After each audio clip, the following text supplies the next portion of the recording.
에베소서 3장 1절에서 10절까지 개역개정으로 같이 읽으시겠습니다. 이러므로 그리스도 예수의 일로 너희 이방인을 위하여 갇힌 자 된 나 바울이 말하거니와 너희를 위하여 내게 주신 하나님의 은혜의 경륜을 너희가 들었을 터이라. 곧 계시로 내게 비밀을 알게 하신 것은 내가 먼저 간단히 기록함과 같으니 그것을 읽으면 내가 그리스도의 비밀을 깨달은 것을 너희가 알 수 있으리라. 이제 그의 거룩한 사도들과 선지자들에게 성령으로 나타내신 것 같이 다른 세대에서는 사람의 아들들에게 알리지 아니하셨으니 이는 이방인이 복음으로 말미암아 그리스도 예수 안에서 함께 상속자가 되고 함께 지체가 되고 함께 약속에 참여하는 자가 됨이라. 이 복음을 위하여 그의 능력이 역사하시는 대로 내게 주신 하나님의 은혜의 선물을 따라 내가 일꾼이 되었노라. 모든 성도 중에 지극히 작은 자보다 더 작은 나에게 이 은혜를 주신 것은 측량할 수 없는 그리스도의 풍성함을 이방인에게 전하게 하시고 영원부터 만물을 창조하신 하나님 속에 감추어졌던 비밀의 경륜이 어떠한 것을 드러내게 하려 하심이라. 이는 이제 교회로 말미암아 하늘에 있는 통치자들과 권세들에게 하나님의 각종 지혜를 알게 하려 하심이니. 아멘. 바울은 이방인, 즉 이전에 이스라엘 밖에 있었던 비유대인들을 위하여 복음을 전하는 자로 부름받았다고 고백하고 있었고 현재는 감옥에 갇히게 되었다고 말하고 있습니다. 1, 2절 다시 보시겠습니다. 이러므로 그리스도 예수의 일로 너희 이방인을 위하여 갇힌 자 된 나 바울이 말하거니와 너희를 위하여 내게 주신 하나님의 은혜의 경륜을 너희가 들었을 터이라. 유대인과 비유대인이 함께 그리스도인으로 예배하는 에베소 교회의 성도들을 위하여 하나님의 은혜의 경륜을 바울이 하나님께 계시로 들었고 그것을 지금 앞에 1, 2장에서 나누었습니다. 여기 은혜의 경륜이라고 표현된 그 경륜은 더 쉬운 우리말로 계획입니다. 하나님이 이 세상을 다스리시는 계획을 경륜이라고 표현했어요. 바울은 패션 성경에서 하나님의 은혜의 경륜을 멋진 신비, 거룩한 계시로 표현했습니다. 하나님의 은혜의 계획이 있다는 것이죠. 그것이 거룩한 계시로 또 숨겨진 멋진 신비로 감추어져 있는 것인데 바울이 주님으로부터 받았고 그것을 지금 소아시아 지역 그리고 특별히 에베소 교회의 성도들을 향하여 나누고 있습니다. 3절 곧 계시로 내게 비밀을 알게 하신 것은 내가 먼저 간단히 기록함과 같으니. 바울은 이 지금 에베소 교회의 성도들에게 쓰고 있는 편지의 내용이 주님이 계시로 이 신비의 비밀을 알게 하신 것이라는 겁니다. 그래서 앞에서 간단히 내가 설명했다. 그런데 이것은 신비의 비밀이다. 주님께서 나에게 계시로 알게 하신 것이다. 그러니까 사람의 이론이나 사람의 지성이나 사람의 생각에서 나온 그런 사람의 차원의 이야기가 아니라 하늘에서 전수해 주신 하나님 생각과 하나님의 마음이 사람에겐 비밀인데 그것을 깨닫게 해주셨다는 겁니다. 바울에게. 에베소 성도들을 위하여. 4절 그것을 읽으면 내가 그리스도의 비밀을 깨달은 것을 너희가 알 수 있으리라. 이 편지를 읽는 에베소 성도들도 이 신비의 거룩한 계시, 즉 그리스도의 비밀을 알게 될 것이라고 말합니다. 오늘날에 우리도 바울 서신을 통하여 메시아에 대한 계시와 신비의 비밀, 즉 교회의 비밀에 대한 통찰력을 가질 수 있게 되었습니다. 5절 이제 그의 거룩한 사도들과 선지자들에게 성령으로 나타내신 것 같이 다른 세대에서는 사람의 아들들에게 알리지 아니하셨으니 6절 이는 이방인이 복음으로 말미암아 그리스도 예수 안에서 함께 상속자가 되고 함께 지체가 되고 함께 약속에 참여하는 자가 됨이라. 바울이 이 복음에 관하여 계시를 받기 전까지는 어느 세대에서도 하나님의 이 비밀들이 땅에 있는 사람들에게 나타나진 적이 없었다는 것입니다. 오직 사도들과 선지자들에게만 성령을 통하여 드러내고 계십니다. 그렇기 때문에 이 장에서 교회는 사도들과 선지자들의 터 위에 세워졌다고 말한 것입니다. 오랫동안 하나님 마음속에 간직해 두시고 지켜온 비밀들이 이제 하나님의 거룩한 사도들과 선지자들에게 계시되어져서 비로소 오늘날 우리가 읽고 있는 성경이 완성된 것입니다. 신약 성경뿐만 아니라 모든 성경이 하나님의 계시로 기록된 것이죠.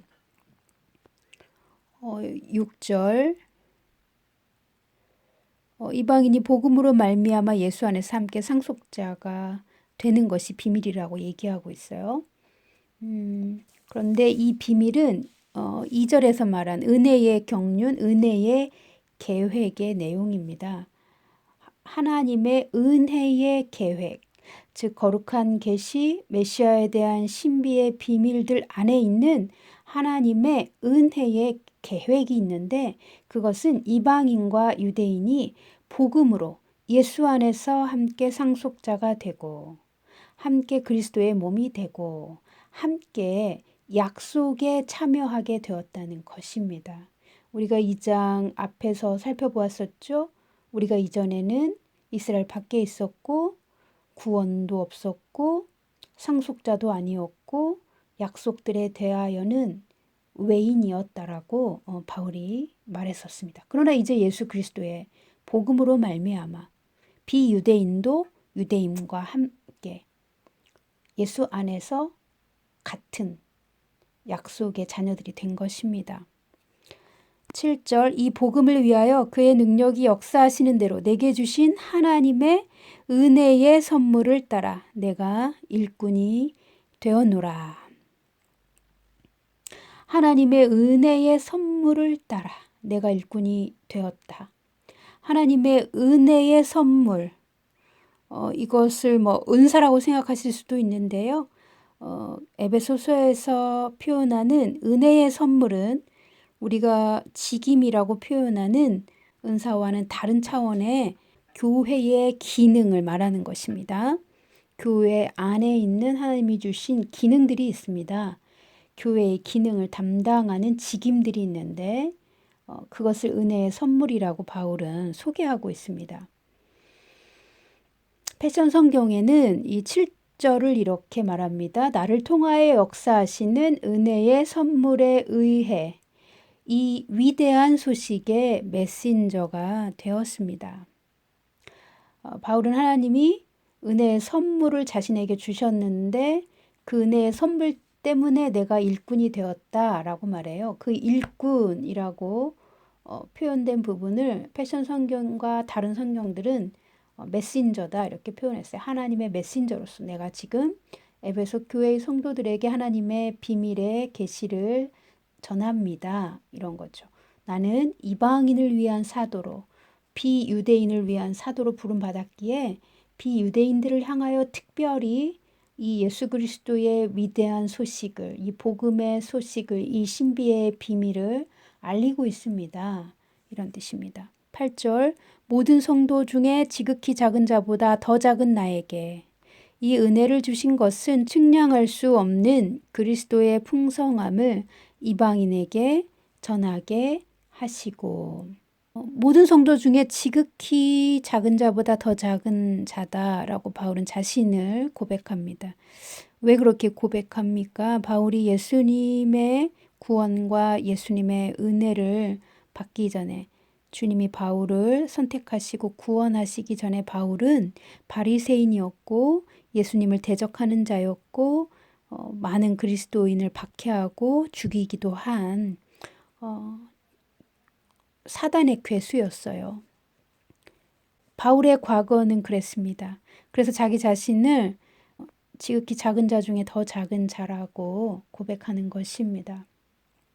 패션 성경은 이 부분을 이렇게 표현해요. 내가 비록 모든 믿는 자들, 즉 그의 거룩한 성도들 중에서 가장 중요하지 않은 자임에도 불구하고 그분의 능력이 나에게 임하여서 나타났을 그때에 이 은혜의 선물이 저에게 전수되었습니다.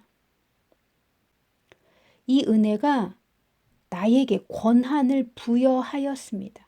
그러니까 나를 메신저로, 그 일꾼으로 또 은혜의 선물을 가지고 일하게 한 그 주체가 있는데 우리가 다 알듯이 하나님이시죠. 그런데 바울은 은혜가 나에게 메신저로서 이 직임의 권한을 부여했습니다. 달리 말하면 그 은혜가 없다면 바울은 아무 직임도 감당할 수 없는 자라는 거죠. 가장 중요하지 않은 자이고 하나님 앞에서 자기가 선한 일을 하지 않았기 때문에 자격이 없었다는 이야기예요. 그런데 하나님의 은혜가 얼마나 큰지 그 은혜 때문에 그 은혜가 나에게 메신저의 권한을 부여해 줬다는 겁니다. 내가 담대히 이 위대한 메시지를 비유대인에게 전하도록 하신 것입니다. 사람의 이해를 넘어선 사람의 이해 밖에 있는 그리스도의 복음, 쇠퇴하지 않고 소진되지 않는 무궁무진한 그리스도의 부요함을 비유대인과 나누도록 메신저의 권한을 부여해 주신 것입니다. 9절 영원부터 만물을 창조하신 하나님 속에 감추어졌던 비밀의 경륜이 어떠한 것을 드러내게 하려 하심이라. 창조주의 비밀의 경륜. 경륜이란 말은 다 계획으로 바꿔서 읽으시면 돼요. 창조주 안에 감추어져 있는 비밀의 계획이 이제 드러나게 되었어요. 그 창조주의 비밀의 계획을 드러내시려고 바울을 선택하셨다는 겁니다. 이방인에게 이 주님의 비밀의 계획을 드러내시려고 바울을 선택하셨어요. 그래서 패션 성경은 구절을 이렇게 말해요. 나의 열정은 모든 사람들이 이 신성한 신비를 깨닫게 하는 것입니다. 지난 세대들에선 감춰져 있었고 모든 것의 창조주이신 하나님 마음 안에 비밀로 지켜져 있었습니다. 그 하나님 안에 영원전부터 감춰지고 비밀로 지켜졌던 그 계획들, 그것이 이제 바울의 시대에 예수님이 승천하시고 마가의 다락방에 모여있던 사도들, 선지자들, 그 초대 교회의 터가 되었던 하나님의 거룩한 자들을 통해서 하나님은 지금 교회의 비밀을 드러내고 계십니다. 교회를 통하여 하나님의 비밀의 계획들을, 하나님의 놀라운 신비의 계시들을 드러내고 계시고 그 중에 특별히 교회의 비밀에 관하여 지금 바울이 나누고 있습니다. 10절 이는 이제 교회로 말미암아 하늘에 있는 통치자들과 권세들에게 하나님의 각종 지혜를 알게 하려 하심이니.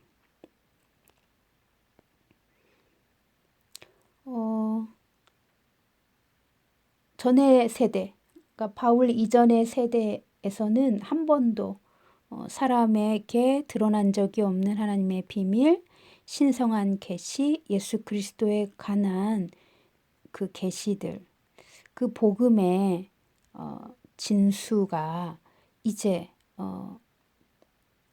성령을 통해 이 초대교회의 사도들과 선지자들에게 계시되어지고 있는데 이제서야 이제 교회가 하늘의 영역에서 하나님의 교회가 무엇인가 한다는 것입니다. 그 이전에 성도들을 교회라고 부르지 않았어요.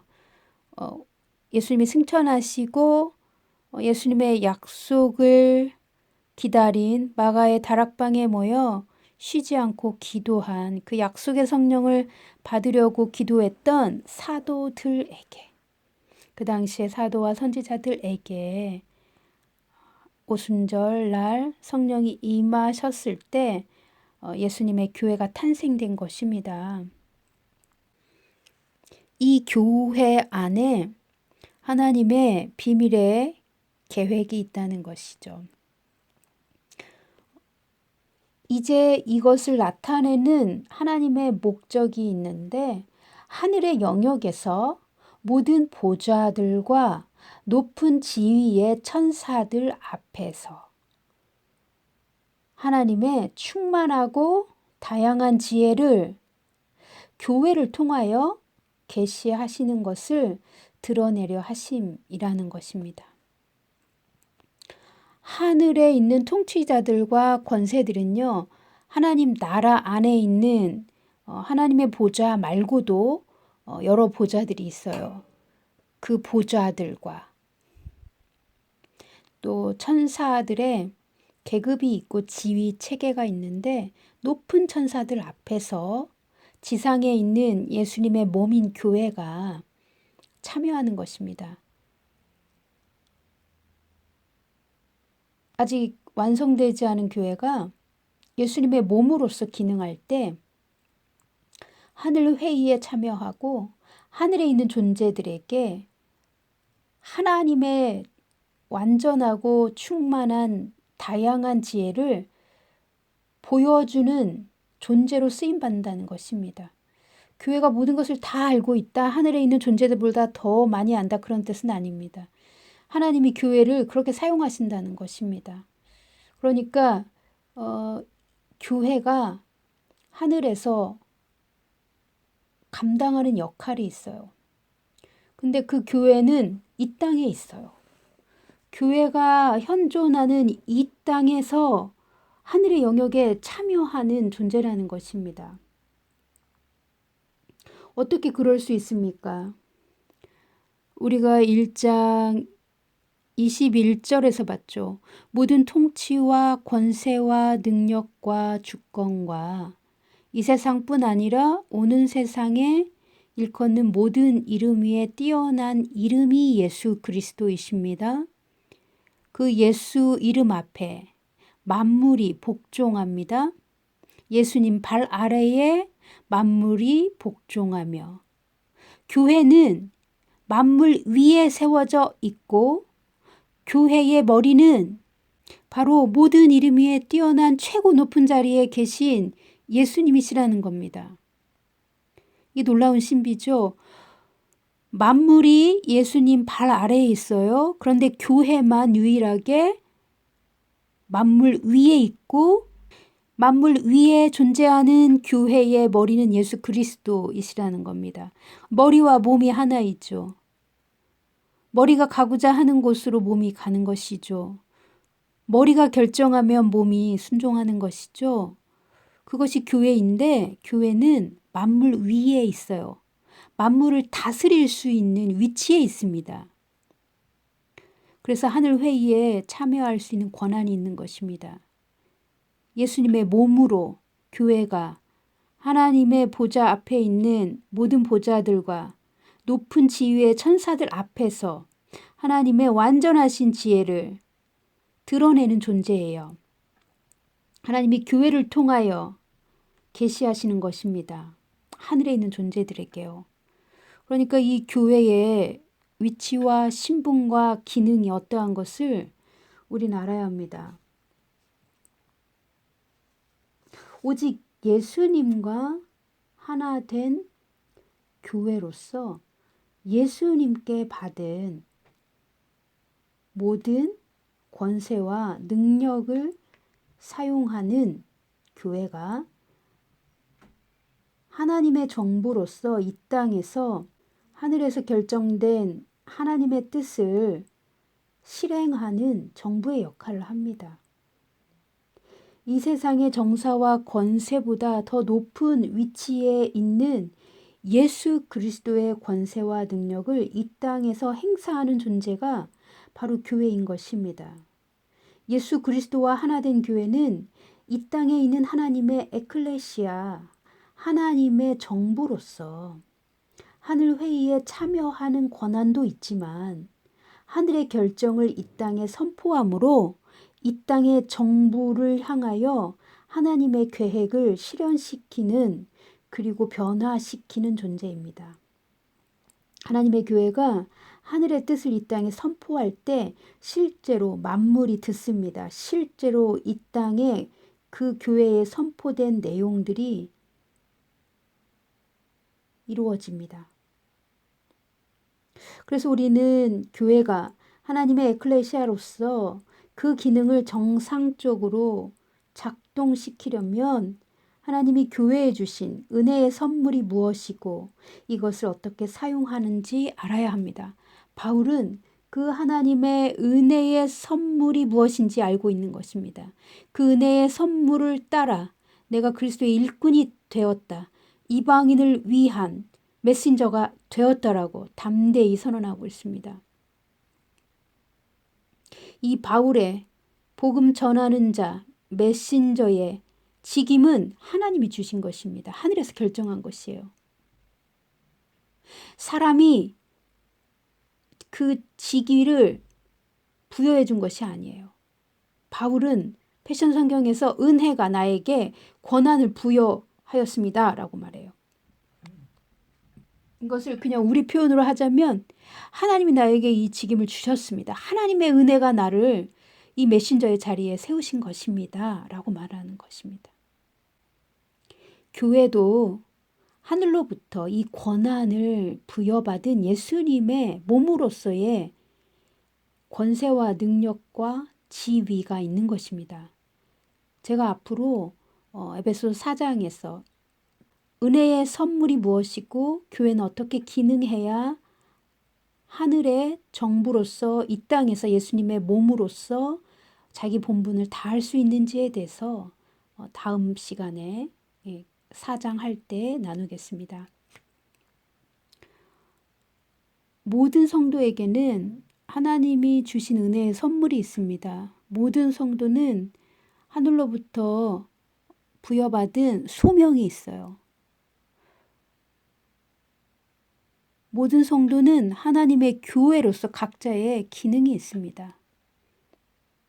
바울은 지금 자신의 소명과 자신의 기능이 무엇인지 알고 이 글을 쓸 뿐만 아니라 그렇게 남은 삶을 충실하게 살았습니다.